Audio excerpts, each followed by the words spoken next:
Je suis la maman de Louis. Louis a 36 ans et ça fait 500 jours qu'il est en détention arbitraire à Téhéran. Je suis une prisonnière, les Iraniens appellent politique. Moi, je suis une prisonnière scientifique. J'ai été arrêtée à cause des recherches que j'ai effectuées en Iran. Alors Louis voyageait dans le cadre d'un tour du monde et depuis quelques jours, ils avaient formé un petit groupe avec d'autres voyageurs. Et le jour de son arrestation, il fêtait l'anniversaire de l'une d'entre eux, 30 ans. C'était joli, une belle journée. Et en fait, ils ont été interpellés alors qu'ils se rendaient dans une salle de jeu. C'était une arrestation brutale. Tout de suite, plusieurs hommes sont venus les chercher, les arrêter, les menottes, les yeux bandés. On les a mis dans des voitures. On leur a dit « Oh, on vous emmène au commissariat ». Et puis en fait, on les a emmenés à la prison d'Evin directement. Les 3 autres voyageurs ont été libérés, mais Louis, qui est français, est toujours retenu depuis ce temps-là. Des gens se sont présentés à moi de façon très polie. Et je dirais qu'ils étaient endimanchés pratiquement. Je me suis même trompée. À un moment, j'ai confondu, peut-être ce sont des collègues qui m'appellent comme ça, dans un lieu public qui était l'aéroport. S'adressant à vous avec votre qualificatif de docteur, je tourne la tête je me dis, enfin, j'étais reconnue dans mon pays. Je ne suis pas Jane Birkin, voilà, enfin, on a reconnu mes valeurs. Et ben, ce n'était pas le cas. Et donc voilà, ils m'ont présenté une feuille comme quoi j'étais espion. En tout, j'étais à peu près 4 ans. Oui, je pense que c'était 4 ans en prison. Le chef d'accusation, c'était l'espionnage au départ. Le chef d'accusation d'espionnage a disparu. Ça a donné lieu à 3 autres accusations qui étaient l'atteinte à la sécurité nationale, la propagande contre le régime, provocation, quelque chose comme ça, de l'opinion publique, quelque chose comme ça. Mais à ce moment-là, effectivement, j'avais très bien compris que tout concernait un peu le statut de ce que je faisais en tant qu'intellectuel, en tant qu'universitaire. C'est mon métier qui était mis en cause. Une fois que vous avez la sentence, vous rejoignez le quartier qu'on appelle le quartier des femmes. Le quartier des femmes où il y a effectivement entre 40 et 60 personnes. Bien sûr, il y a des fournitures. On vous donne des repas quotidiens. Il y a des douches, etc.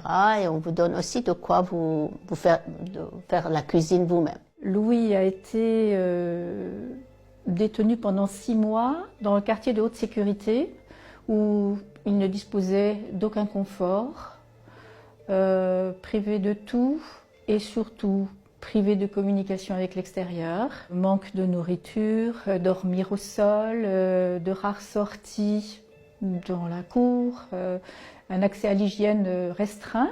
Et puis au printemps, il a été muté dans une zone de prison régulière où là, il partage une chambre avec une quinzaine de personnes. Ce confort s'est amélioré, mais surtout ce qui a changé, c'est qu'il puisse maintenant nous appeler régulièrement.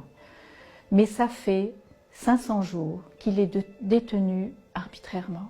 À un moment donné, il y a eu sans doute une réévaluation de mon dossier et ils ont accepté de me donner le bracelet électronique, ce qui était très rare. Et donc, soi-disant, on est contrôlé sur un périmètre de 300 mètres, vol d'oiseau, on appelle ça.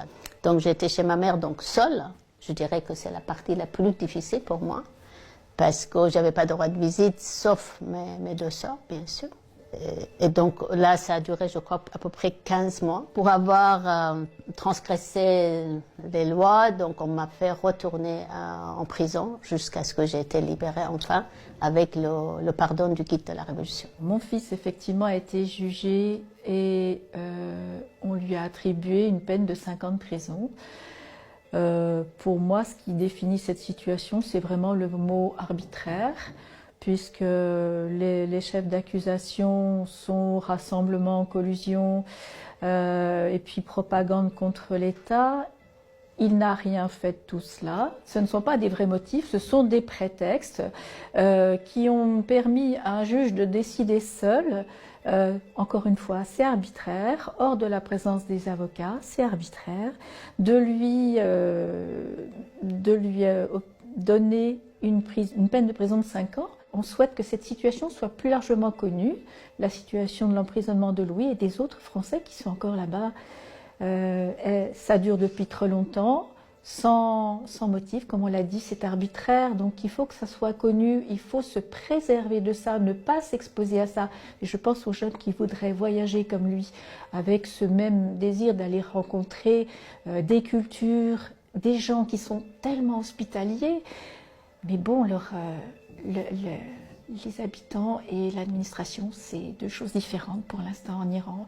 Il faut savoir faire le distinguo. Pour moi, en chercheur, le pire pour un pays est qu'il puisse devenir un pays fermé sur lui-même. Je veux que les étudiants puissent continuer à aller en Iran, faire leurs recherches, et que le citoyen, le touriste puisse aller en Iran en toute tranquillité.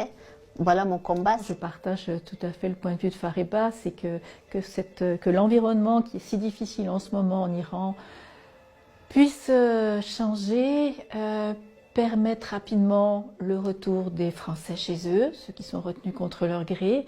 On attend Louis le plus vite possible.